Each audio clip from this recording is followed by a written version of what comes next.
Voilà plus de 8 mois que la vie de Pierre Palmade a basculé.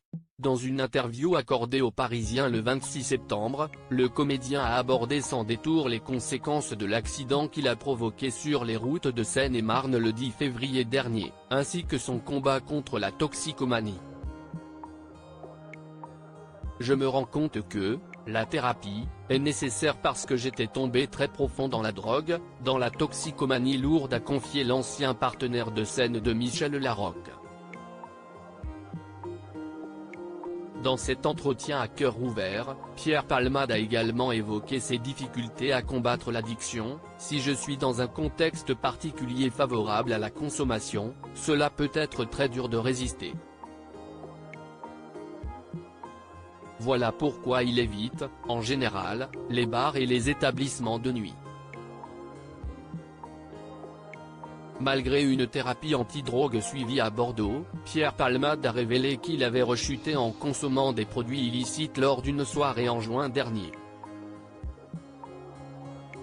Le comédien est revenu sur les événements du 24 juin, qui l'aune de conduit à reconsommer des substances illicites. J'étais seul à Bordeaux, j'étais sous le feu de tous les regards dans la rue, des invectives par les passants, s'est remémoré l'humoriste.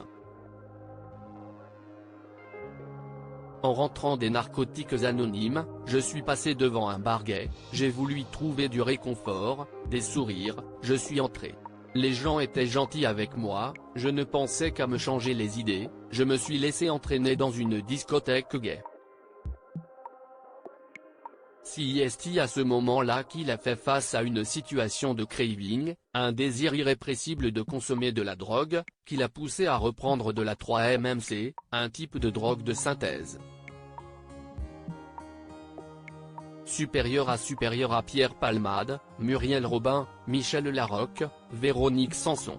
Les femmes de sa vie. J'en suis désolé. Dans ce même entretien accordé aux Parisiens, Pierre Palmade a exprimé ses profonds regrets et son absence de réflexion lors de cet épisode. J'en suis désolé. Je n'ai pensé qu'à avoir quelques sourires, je ne suis pas allé chercher la drogue, je n'avais rien derrière la tête. J'ai vraiment cru que c'était un réconfort. Je n'avais pas pris la mesure de la proie que j'étais et de la médiatisation que j'avais. L'ancien époux de Véronique Sanson s'est également dit conscient d'avoir bousillé une vie de famille, et que sa rechute ne minimise en rien ce sentiment.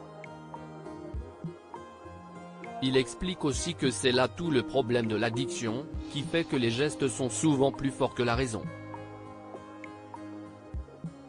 Article écrit en collaboration avec 6 médias Crédit Photo, Coadic Guirec.